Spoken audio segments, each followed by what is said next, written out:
What's going on, everyone? Gilman with Wellthy Stocks back with another Palantir update video, ticker symbol PLTR, where we take a look at how Palantir stock traded today. We'll take a look at some news around why it was down today, as well as a positive news that came out today as well. We'll talk about key levels of support and resistance that we have moving forward, and based on that, what we think Palantir stock could do. So real quick, if you enjoy videos like this, don't forget to hit that like button down below, subscribe to my channel if you are new, and comment down below what your thoughts on Palantir are, and I'd love to chat with you guys down there. So let me hit record. We will get right into it. So another red day for Palantir.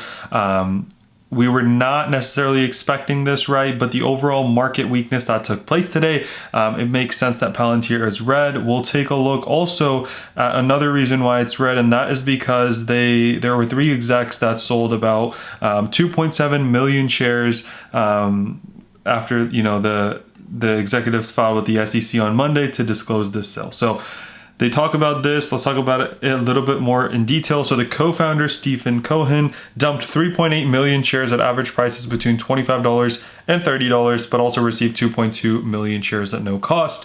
So one thing that, we talked about last week with the lockup expiration is that a lot of these, insiders and executives were able to sell their shares, and a big percentage of the shares were in that lockup expiration period, which is why we saw the sell-off last week. So it makes sense that with the news of this additional sale that we see, filed with the SEC, we see another decent drop. So they were down at 25.84, and I think that it was a mix of, the fact that, the selling was happening as well as the overall selling pressure in the market today. I mean, you take a look at the other stocks I covered like Apple, NIO, Tesla on a daily basis, and you can see exactly what was going on there. Markets were weak to begin with, and this news definitely did not help. So Stephen Cohen, the co-founder, sold 3.8 million and received 2.2 million. General counsel sold 469,000 at $25 and another 35,000, and the chief legal and business affairs officers unloaded 190,000 shares at $25 and 27,000 at $25.85.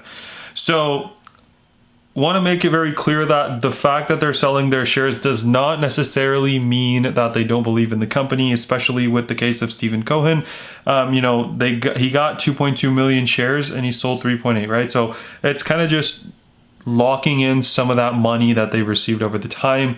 When the lockup expiration is done, just cashing out a little bit. I'm sure that they still hold a ton of shares, and it's not really that big of a number compared to the overall number of shares that were in the lockup expiration period, right? So that's the kind of negative news that came out that I think helped push the stock down a little bit. But we also got this news. They announced a multi-million-dollar expansion of its relationship with 3M. They were using Palantir's Foundry platform to support their digital transformation to improve their supply chain, right? So they've already, supported them with supply chain alerting, demand forecasting, and business planning. And they're, working to expand this partnership. And this is the key thing that we've talked about repeatedly on my channel is Palantir, when they are making these deals, right, the goal is to A, get new clients, and B, to these same clients, especially the government clients that they have, they can keep selling new contracts and new solutions, right? Once they get the unstructured data into their system, in this case, the Palantir Foundry platform, it's a lot, quicker for them to go, hey, you want to do this instead, or do you want to expand to this? As we could clearly say, see here with 3M. The other thing I want to talk about is, many analysts are bullish on Palantir, and Goldman Sachs updated their price target from $13 to $34. So that implies a really, really nice upside from where we are today. So that news combined with the overall market weakness today took us down to the low 20s, as low as 23.90. And let's take a look at that. So yesterday we closed in the 27s, a nice day for Palantir. And in the pre-market, right, pretty much everything looked the same, selling off, and then we were pushing up to the 26s. Right out of the gate, though, we fell off and went all the way down to the 23.90 level. If you take a look here, right, I just put the levels back on.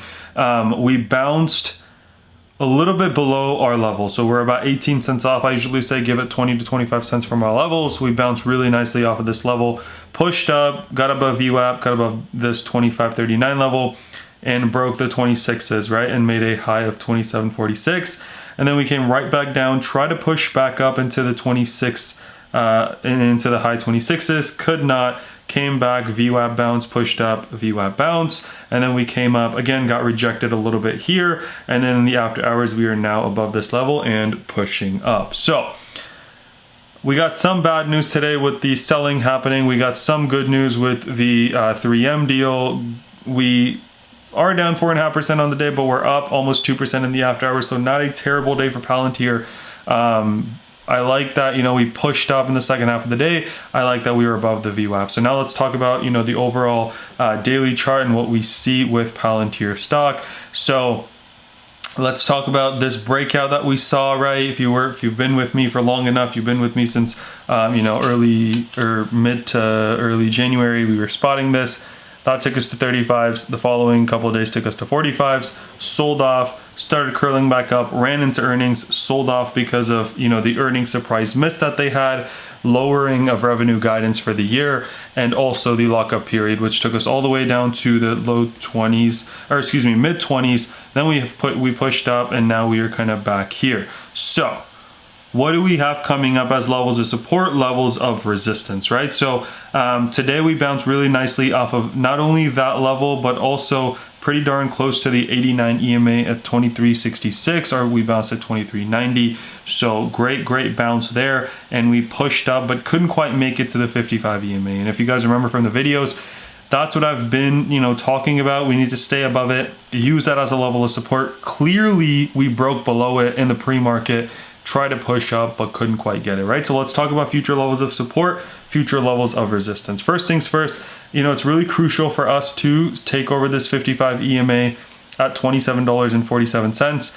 And then our next level would be 28.05, 29.57, and then we can break into 30s and $30.30. So those are what I'm watching going into tomorrow. Again, the 28 level, the 29.57 level, and the 30 level, but keeping a close eye where we got rejected today at the 55 exponential moving average. See, the reason I really like looking at these moving averages, you guys, is yesterday we were above it, so we bounced off of it, right? That's where the wick is. Today we were below it, so it acted as a little bit of a resistance. So I'm really hoping that we can capture the 27.47 and establish that as a good level of support before starting to push back up. On the downside, we have the 25.39 level, the 24.08 level, and then the 23.60s level.